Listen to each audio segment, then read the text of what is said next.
Después del fallecimiento del presidente Hugo Chávez, ocurrido el 5 de marzo de 2013, el pueblo venezolano demostró su vocación de paz y democracia y su apego a la Constitución de la República.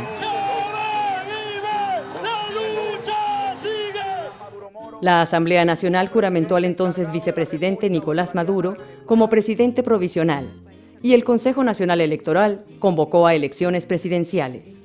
Lucena, presidenta del Consejo Nacional Electoral. Convocamos elección presidencial para el 14 de abril de 2013.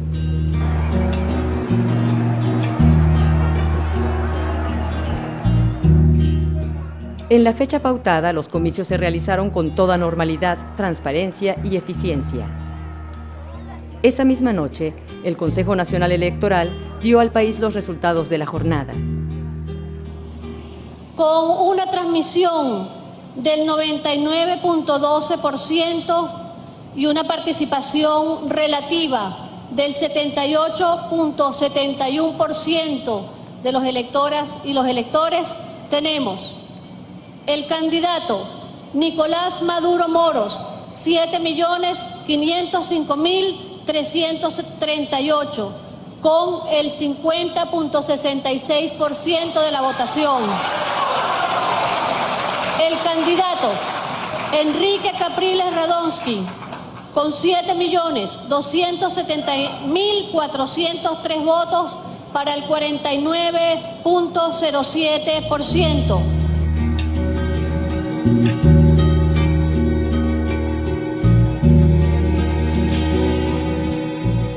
Nicolás Maduro resultó ganador por una diferencia aproximada de 230.000 votos. Sin embargo, la paz se vio alterada por las fuerzas que, en Venezuela, toman opciones antidemocráticas y fascistas para llegar al poder. Nosotros tenemos, de acuerdo a nuestros conteos, un resultado distinto al resultado que se ha expresado en la noche de hoy. Yo quiero decirle al candidato al gobierno, el derrotado el día de hoy es usted. Luego del desconocimiento del resultado electoral, se realizó el llamado explícito a la violencia. Descargue toda esa rechera. Entonces se produjo una escalada violenta que dejó el lamentable saldo de 9 personas fallecidas, 108 lesionadas y cuantiosos daños materiales. Fue una violencia de claro signo político dirigida contra el pueblo chavista y sus instituciones. Mi esposo era Henry Rangel La Rosa, él era chofer, él era dirigente del PSU del municipio. El día de las elecciones nosotros trabajamos en el punto rojo. Cuando él llega a la casa, lo llaman que iban a quemar una casa del PSU con un señor de 74 años adentro. Y yo le digo, pero papi, yo estoy cansada, yo me quiero acostar. Y él me dice, pero mami, ¿cómo voy a dejar yo que quemen a ese señor adentro? En un descuido se fue. Cuando salí a la esquina, escuché los disparos. Salí corriendo y él estaba en el piso, tirado, aún con signos vitales. Duramos 25 minutos tratando de salvarlo porque las ambulancias del municipio nunca llegaron.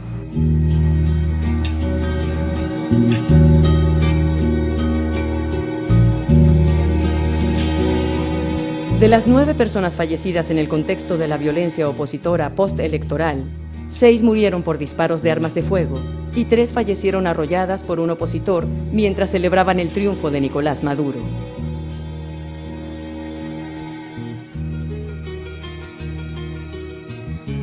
En diciembre de 2013 se realizaron elecciones municipales en todo el país. El resultado de esos comicios favoreció ampliamente al gobierno de Nicolás Maduro e implicó una contundente consolidación de su liderazgo. Luego de esa victoria, el presidente Maduro hizo un llamado a la oposición a un diálogo social nacional y al fortalecimiento de la convivencia y la paz en el país. Yo voy a convocar a un diálogo social nacional, sin distingos de ningún tipo, a todos los alcaldes y a todas las alcaldesas electos por el pueblo de Venezuela el 8 de diciembre. La respuesta opositora a esta nueva coyuntura fue el desconocimiento de la institucionalidad y la realización de un llamado insurreccional a la desestabilización y la violencia. Estas manifestaciones ocurrieron en un contexto del llamado a una política insurreccional. ¿Sí? Esto no se puede descontextualizar. No es que fueron manifestaciones espontáneas. Hubo a finales de enero, principios de febrero, un llamado de un sector de la oposición, el sector más radical de la oposición, una política insurreccional que llamaron la salida.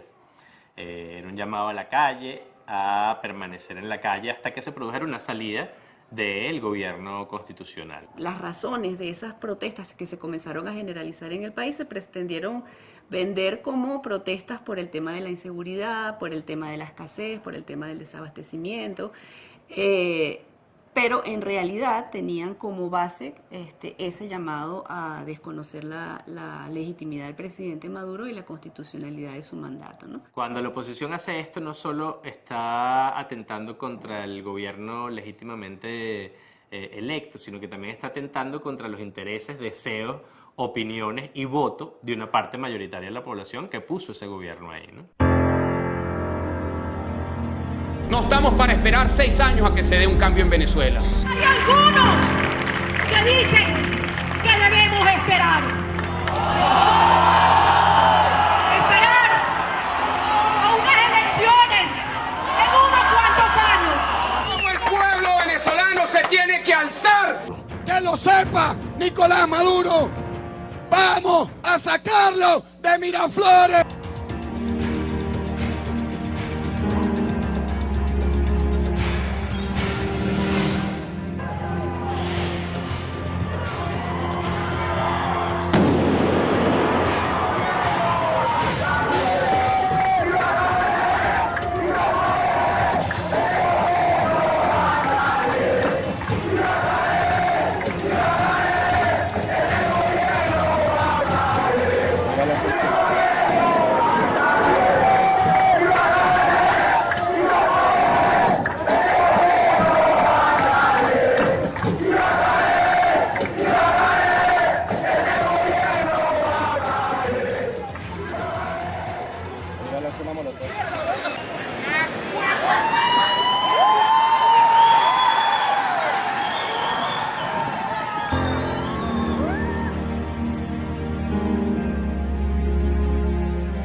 Nuestra misión es tumbar el gobierno. No vamos a esperar a que vuelvan las otras elecciones electorales. O es ahora o es nunca. ¿Cuándo termina esto para ustedes? Cuando logremos sacar a quienes hoy están gobernando.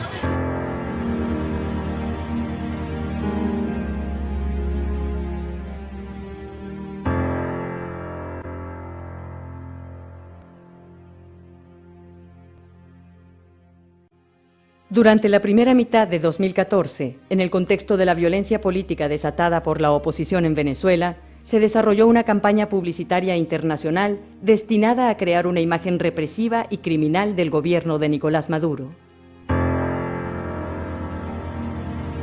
En esta campaña, el pueblo venezolano aparecía como cruelmente masacrado por el gobierno tiránico. Toda la campaña fue construida con mentiras, manipulación de información, trucaje y descontextualización de imágenes, y tuvo como espacio principal de acción Internet y las redes sociales.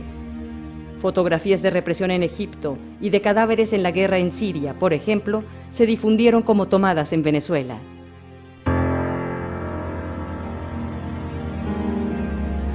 Igualmente, en esta campaña participaron actores políticos de distintos países del mundo. La oposición nacional e internacional, tanto la oposición política como medios de comunicación privados o también ONGs de derechos humanos, han intentado posicionar la tesis de que en Venezuela durante las guarimbas, es decir, entre febrero y junio del año pasado, una grave crisis de violación a derechos humanos, ¿no? Ese discurso se montaba sobre la base de un mito, o de 5 mitos construidos en conjunto, ¿no? Los mitos eran los siguientes. 1, que quienes manifestaban eran los jóvenes. 2, que manifestaban pacíficamente.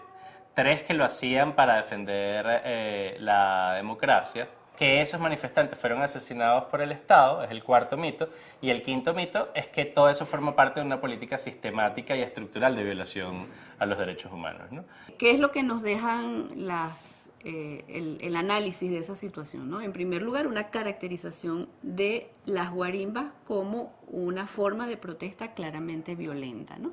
Ocurrían básicamente en los sectores de clase media y media alta, en municipios gobernados por la oposición, que además contaban con la anuencia, con la omisión, con la tolerancia de los órganos de esas jurisdicciones encargados del orden público, y además no participaban y no se sumaban los sectores populares, ¿no? Las guarimbas, ¿cómo se caracterizan? Se caracterizan por ser protestas que se activan con el cierre de vías, se aglomera basura o se aglomeran, por ejemplo, camas, muebles viejos, etcétera.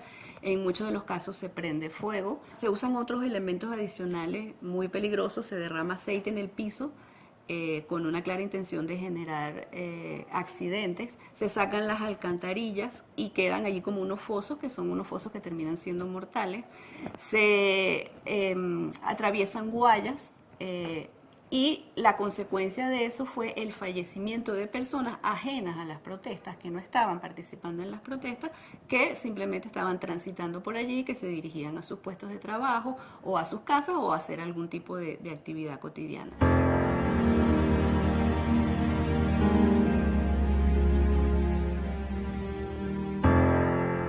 Vamos a ver un breve video que tiene que ver con las guayas. Ellos crean primero la barricada y después comienzan su operación para degollar ciudadanos. Ellos la colocan y cada cierto tiempo vienen y le meten tensión a la guaya. O sea, su intención es matar.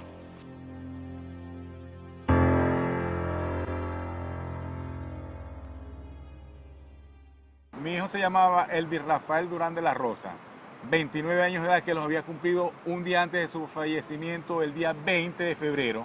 Se había impactado contra una guaya y perdió la vida.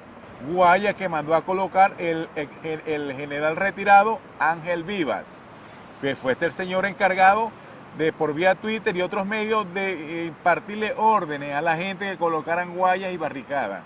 Ahí es donde empiezan a caer la gran cantidad de venezolanos que se dirigían a sus centros de trabajo o que retornaban de ellos luego de una labor de trabajo. Mi nombre es Nairobi Olivera de González, esposa de quien fue en vida fiscal del Ministerio Público del Estado Carabobo, Julio Eduardo González Pinto, quien murió el 18 de febrero del 2014. Mi esposo muere en ejercicio de sus funciones, trabajando, y murió tratando de esquivar una barricada que estaba atravesada, que en un lugar oscuro, porque fue una cosa como intencional, pues. Se estrelló contra la barricada y el carro siguió avanzando con las piedras abajo y él se estrelló contra el árbol. Él murió ahí. Cuando vemos los datos de las personas heridas, más del 30% de las personas heridas fueron funcionarios de seguridad. Pero es que además fueron asesinados 9 funcionarios de seguridad que recibieron en algunos casos disparos con armas de fuego. Hubo personas que murieron como consecuencia de haber colisionado con alambres de púa o con objetos contundentes puestos por manifestantes de oposición, y hubo otras personas que murieron al limpiar guarimbas o obstáculos en la vía como consecuencia de disparos de armas de fuego. A mi esposo lo hirieron con una arma larga de calibre 42. Él se encontraba con varios compañeros arrastrando unas barricadas para poder despejar en la vía. El disparo de mi esposo fue alguien que estaba de frente hacia él, o sea, hacia donde estaban los manifestantes. O sea, tenía el casco puesto, el tiro fue aquí. Mi nombre es Yendri Zuley Velázquez, viuda del capitán Ranzol Ernesto Bracho, asesinado en los hechos violentos del estado Carabobo, municipio de Naguanagua, el 12 de marzo del 2014. En una de esas se baja un grupo del R4, que es una unidad de transporte masivo de la Guardia Nacional, que es blindada, y les dispararon, pero de una manera indiscriminada. Ya no eran bombas molotov, ya no eran piedras, ya no eran botellas, ya no eran palos, ya eran disparos. Todos empiezan a pegar gritos y todo el mundo se vuelve a montar en la unidad, y cuando voltea que se ven las caras, falta uno. y escuchan los gritos. Ranzo se asoman por las rendijas y ve al muchacho, que es un sargento, tirado en el medio de la calle con un tiro en una pierna, desangrándose. Y le seguían disparando porque querían terminar de matar al sargento. Y el chavo pegaba gritos y Ranzo no aguantó y abrió la puerta y se bajó. Cuando él va a agacharse para alzar al muchacho, le dan un tiro en el intercostado derecho. Él muere, el médico me dice que él se acaso vería 2 o 3 minutos vivo. Él cae encima del sargento, efectivamente le salvó la vida porque su cuerpo sirvió como barrera mientras que los recogían.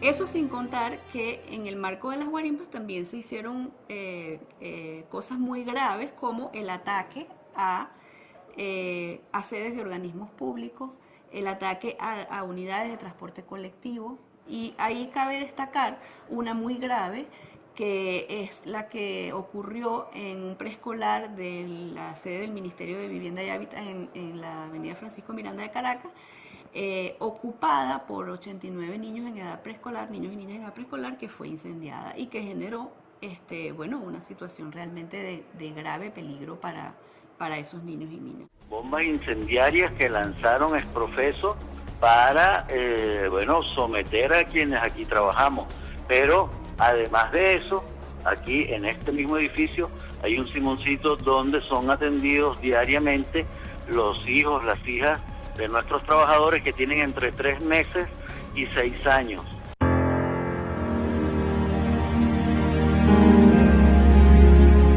Mi hija asistía a la casa cuna de ese ministerio, ubicada en la mezanina de la sede.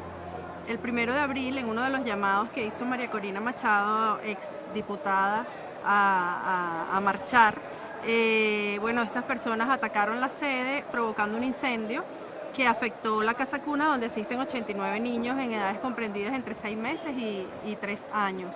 El incendio lo provocaron con bombas molotov y le tiraban encima botellas llenas de gasolina, y eso hizo que se avivara el fuego y que saliera de control para las personas que estaban tratando de controlarlo. Afortunadamente, llegaron los bomberos. Nosotros, en ese interín que llegaban los bomberos, tratamos de desalojar a los niños por la parte de atrás y parte de todas las personas que elaboramos ahí en la sede. La actuación del Estado era absolutamente necesaria. Decir automáticamente que la actuación del Estado es una violación de los derechos humanos es una aberración. No haber actuado, haber omitido su responsabilidad en el restablecimiento del orden público y en el control de esta situación era sí una falta del Estado en relación con el tema de derechos humanos. Hubo 43 muertes en el contexto de las guarimbas. De esas muertes, solo 5 fueron violaciones a los derechos humanos. En todos esos casos hay personas siendo investigadas o detenidas ya. Hay una condena del alto gobierno a las muertes, hay un reconocimiento de que esas muertes ocurrieron, y hay un discurso público de reivindicación de los derechos humanos, ¿no? Ahora, la mayoría de las muertes fueron personas civiles, particulares, los que generaron estas muertes, ¿no? Eso es importante señalarlo porque la oposición ha construido un discurso en donde un gobierno asesino mató a 43 manifestantes. Con eso hacen quizás una de las cosas más terribles de esta coyuntura, que es utilizar la muerte de su propia gente, pero también de manifestantes chavistas, porque ahí había funcionarios públicos, había manifestantes chavistas que estaban despejando guarimba y había particulares que no tenían que ver con el conflicto político, que la oposición está convirtiendo en militantes de la oposición para señalar que algún gobierno autoritario los asesina. Lo que hay en Venezuela es una disputa, una tensión sobre cómo entendemos la democracia, entre una concepción liberal, representativa de las economías de mercado, que es la concepción que defiende la oposición, y un concepto en construcción que es de la democracia socialista, que es como la entienden las fuerzas populares y nacionales que apoyan al gobierno, ¿no? Entonces, en esa disputa la oposición se asume para sí la representante de la democracia, ya vemos de qué tipo de democracia están hablando, construyen el gobierno como un gobierno autoritario, como un régimen autoritario, y a partir de ello se justifican a sí mismas para utilizar vías de fuerza, vías insurreccionales contra ese gobierno, ¿no? Del total de víctimas fatales, 35 eran civiles y 9 eran funcionarios de seguridad del Estado.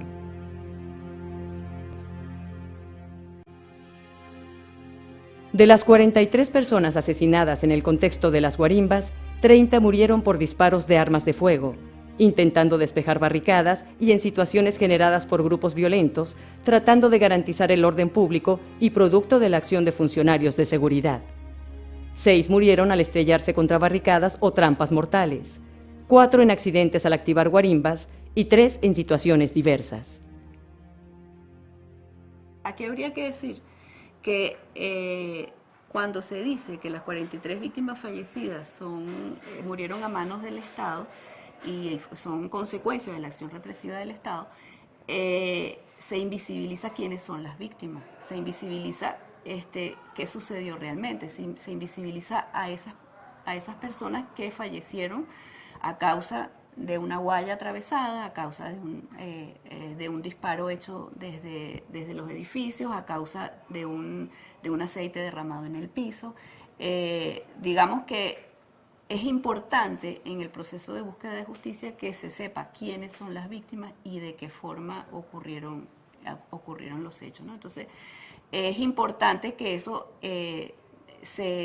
responsabilidades, las personas que fueron responsables de esos hechos queden realmente identificadas y su responsabilidad definida, ¿no? Y por eso me parece tan positivo y tan importante el surgimiento del Comité de Víctimas de la Guarimba y el golpe continuado, porque lo importante aquí es que se sepa la verdad, ¿no? Se sepa realmente quiénes son esas víctimas y se sepa a quién afectó más directamente el llamado, ese llamado a desconocer el gobierno del presidente Maduro. El propósito inicial de nosotros es informarle al país, darle a conocer nuestras historias, todo lo que hemos sufrido callado, porque ningún medio de comunicación se ha pronunciado con relación a la muerte de nuestros familiares.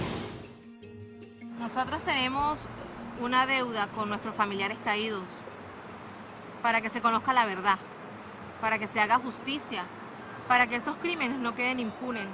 Porque mi hijo, que nació meses después de la muerte de mi esposo, quedó sin un padre.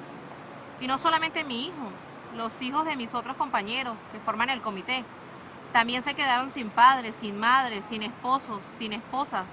Leopoldo López se ha puesto a pensar cómo se sienten mis hijos, cómo se siente Manuel y María, cómo se sienten los hijos de los nietos del señor Luis, los de tanta gente que murieron.